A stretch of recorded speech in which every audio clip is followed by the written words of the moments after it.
لمصلحة برشلونة عند تشافي هرنانديز الرائع. من رجل المباراة؟ ميسي؟ أقول لا.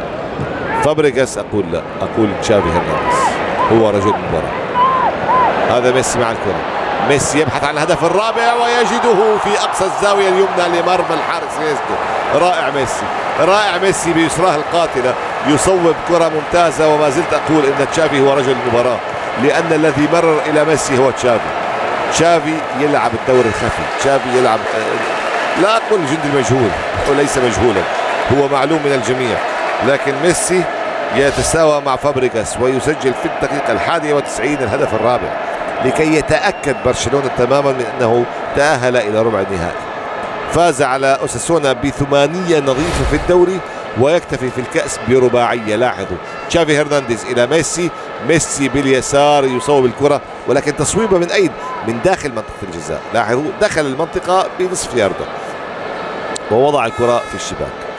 جميلة. وتشافي كم هدف من الأهداف اليوم جاءت من تشافي؟